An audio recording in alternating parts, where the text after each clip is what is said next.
Good afternoon, everyone. So today we're going to be discussing our science inquiry unit based on the content descriptor. A change of state between solid and liquid can be caused by adding or removing heat. So we've utilised Green's 3D model to help us with identifying our students' literacy demands. So students have limited knowledge in the operational dimension of the model, as it considers topic relevant vocabulary and how an individual uses language in a range of contexts. So this area the students are limited in because they have not been exposed to this type of vocabulary before, such as solids and liquids. And they also have limited knowledge in creating and comprehending text required for the unit, such as procedural writing and information reports. The cultural dimension includes understanding the way we read, listen, view and write text in certain contexts, and also applies to background knowledge students already have based on prior knowledge or experience. So because of this, students are quite limited as well because they don't actually have much background knowledge on this topic. If they do, it would be very little.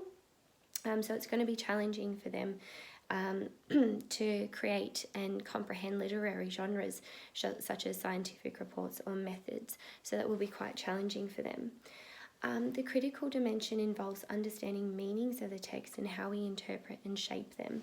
So students need to understand that certain information is being portrayed by the text, consider alternative viewpoints and apply their understanding to new contexts.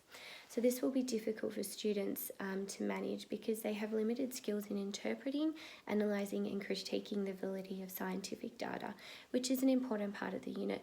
So we need to make sure that we're going to be starting to introduce our students to some of these literacy demands.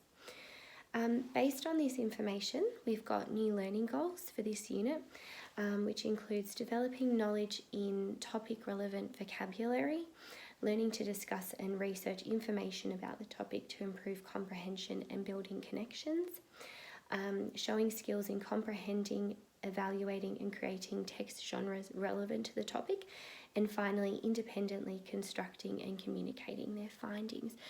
Bloom's taxonomy was used to help us identify these literacy learning goals. Now, the pedagogical approaches best suited for these learning goals include directive instruction and inquiry-based learning. Direct instruction is not always seen as positive because it can be seen as restricting student independence. However, it can be really useful for really complex content and when the teaching material is quite difficult and for students who lack that prior knowledge. So for our students, this would be perfect. So this type of learning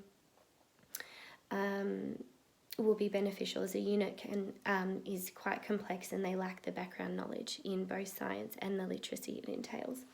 Now, inquiry-based learning can be beneficial for science-based subjects as it encourages student engagement and is based on the students' knowledge and interests.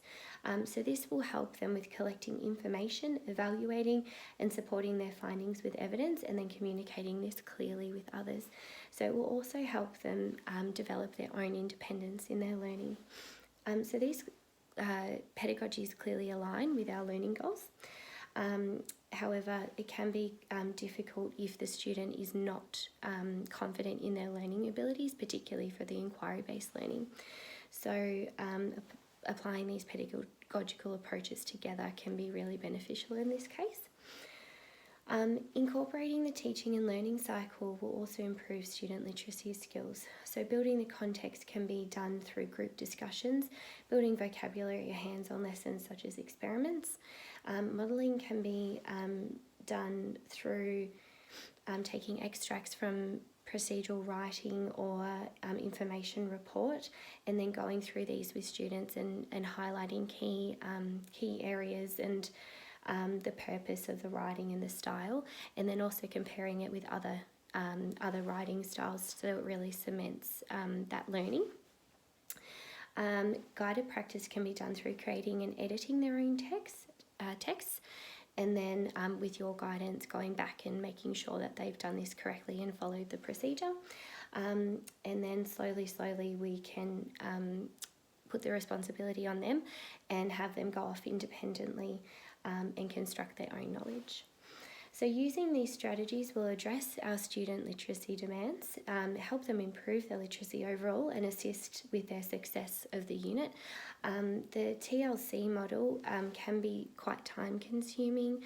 However, if we are to implement that regularly in our lessons, students will develop their skills over time and gain more independence, therefore gradually reducing our workload.